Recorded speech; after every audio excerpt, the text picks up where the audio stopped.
आप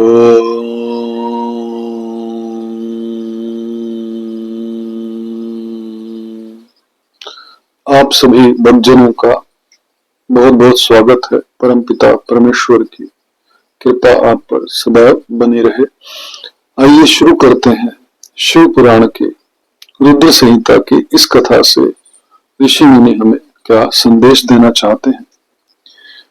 देवों के सत्वन से शिव जी का कोप शांत होना और शिव जी का उन्हें वर देना, मैं दानव का शिव जी के समीप आना और उनसे वर याचना करना, शिव जी से वर पाकर मैं का वितल लोक में जाना।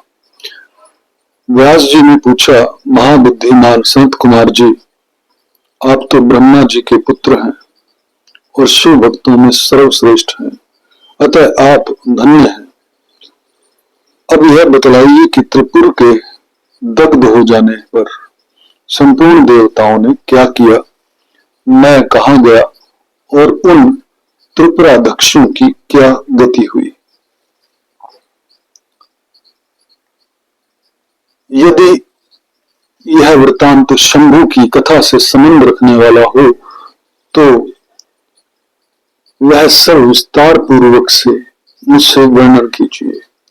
सूत जी कहते हैं, मैंने व्यास जी का प्रसंग सुनकर सृष्टिकर्ता ब्रह्मा के पुत्र भगवान सनत कुमार शिव जी के युगल चरणों का स्मरण करके बोले।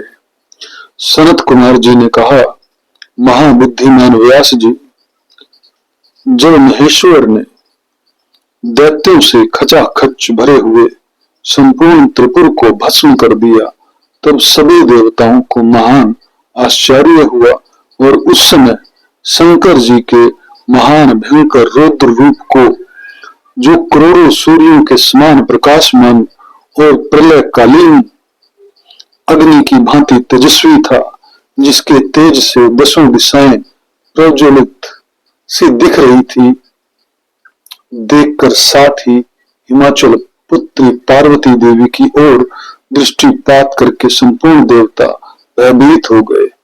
तब मुख्य मुख्य देवता विनम्र होकर सामने खड़े हो गए और उस अवसर पर बड़े बड़े ऋषि भी देवताओं की वाहिनी को भयभीत देखकर खड़े ही रह गए, कुछ बोल न सके। वे चारों ओर से शंभु को प्रणाम करने लगे।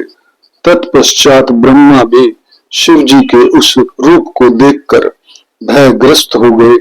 तब उन्होंने डरे हुए विष्णु तथा देवगणों के साथ प्रसन्न मन से सावधानी पूर्वक उन गिरजा सहित महेश्वर का, जो देवों के भी देव, भव और हर नाम से प्रसिद्ध हैं, भक्तों के अधीन रहने वाले और त्रिपुर हंता है, सत्वन किया। तदंतर सभी देवताओं ने भगवान शिव की स्तुति की और यो स्तुति किए जाने पर लोकों के कल्याणकर्ता शंकर प्रसन्न होकर बोले। शंकर जी ने कहा, ब्रह्मा, विष्णु तथा देवगण, मैं तुम लोगों पर विशेष रूप से प्रसन्न हूं, अतः तुम सभी विचार करके अपना मनोवांछित वर मांग लो। सनत कुमार जी कहते हैं, मुनि श्रेष्ठ, शिव द्वारा कहे हुए वचनों को सुनकर सभी देवताओं का मन प्रसन्नता से खिल उठा। फिर तो वे बोल उठे। देवताओं ने कहा, भगवान देव देवेश, यदि आप हम पर प्रसन्न हैं और हम देवगुणों को अपना दास समझकर वर देना चाहते हैं, तो देव सतन जब जब देवताओं पर दुख की संभावना हो तब तब आप प्रकट होकर सदा उनके दुखों का विनाश करते रहें। सनत कुमार जी कहते हैं, महर्षि, जब ब्रह्मा, विष्णु और देवताओं ने भगवान रुद्र से ऐसी प्रार्थना की, तब वे शांत और प्रसन्न होकर एक साथ ही सबसे बोले, अच्छा, सदा ऐसा ही होगा। ऐसा कहकर शंकर जी ने, जो सदा देवों का दुख हरण करने वाले हैं, प्रसन्नता पूर्वक देवों को जो कुछ अभिष्ट था वह सारा का सारा उन्हें प्रदान कर दिया। इसी समय मैं दानव और शिव जी की कृपा के बल से जलने से बच गया था, शंभू को प्रसन्न देखकर हर्षित मन से वहां आया। उनसे विनीत भाव से हाथ जोड़कर प्रेम पूर्वक हर और अन्याय देवों को भी प्रणाम किया, अनन्य देवों को भी प्रणाम किया। फिर वह शिव जी के चरणों में लौट गया। तत्पश्चात दानव श्रेष्ठ मैंने उठकर शिव जी की ओर देखा। उस समय प्रेम के कारण उसका गला भर आया और वह भक्ति पूर्ण चित्त से उनकी स्तुति करने लगा। तुझ श्रेष्ठ मैं द्वारा किए गए सत्वन को सुनकर परमेश्वर शिव प्रसन्न हो गए और आदर पूर्वक उससे बोले। शिव जी ने कहा, दानव श्रेष्ठ मैं तुझ पर प्रसन्न हूं, अतः तू वर मांग ले। इस समय जो कुछ भी तेरे मन की अभिलाषा होगी उसे मैं अवश्य पूर्ण करूंगा।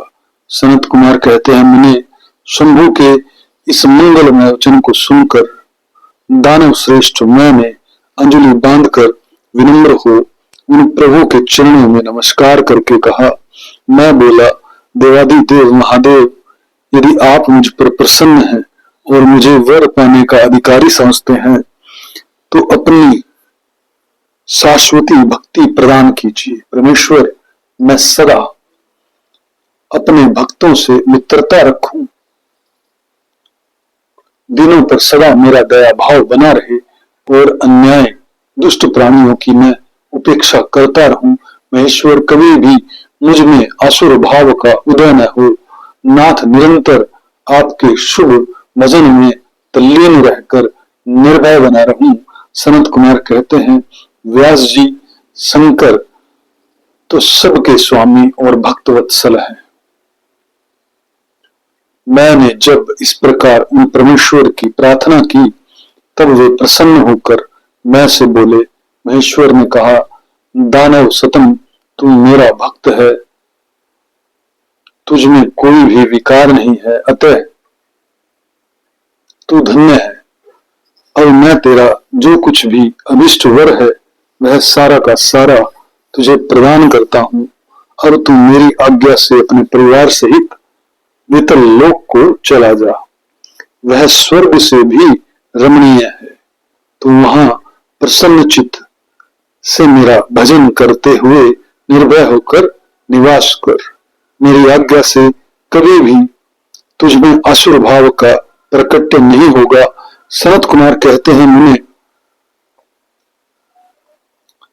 मैं के महात्मा शंकर की उस आज्ञा को सिर झुकाकर स्वीकार किया और उन्हें तथा अन्य देवों को भी प्रणाम करके वह वितल लोक को चला गया। तदंतर महादेव जी देवताओं के उस महान कार्य को पूर्ण करके देवी पार्वती अपने पुत्र और संपूर्ण गणों सहित अंतर्ध्यान हो गए। जब परिवार समेत भगवान शंकर अंतर्हित हो गए तब वह धनुष, बाण, रथ आदि सारा उपकरण भी अदृश्य हो गया। तत्पश्चात ब्रह्मा, विष्णु तथा अनन्य देव, मुनि, गंधर्व, किन्नर, नाग, सर्प, अप्सरा और मनुष्यों को महान हर्ष प्राप्त हुआ। वे सभी शंकर जी के उत्तम यश का बखान करते हुए आनंद पूर्वक अपने अपने स्थान को चले गए। वहां पहुंचकर उन्हें परम सुख की प्राप्ति हुई। महर्षि, इस प्रकार मैंने शशि मैली शंकर जी का विशाल चरित्र, जो त्रिपुर विनाश को सूचित करने वाला तथा परम उत्कृष्ट लीला से युक्त है, सारा का सारा तुम्हें सुना दिया। इस कथा के अंदर इतना ही। हर एक कथा हमें कोई ना कोई संदेश देना चाहती है। हमें बार बार इस कथा का स्मरण करना चाहिए और परमपिता शिव से प्रार्थना करनी चाहिए कि इस कथा से जो भी संदेश हमें वो देना चाहते हैं वो हमारे सामने ओपन करें, उद्घाटित करें। आप आप सबके जीवन में परमपिता परमेश्वर की कृपा बनी रहे। ओम तत्सत, ओम तत्सत, ओम तत्सत।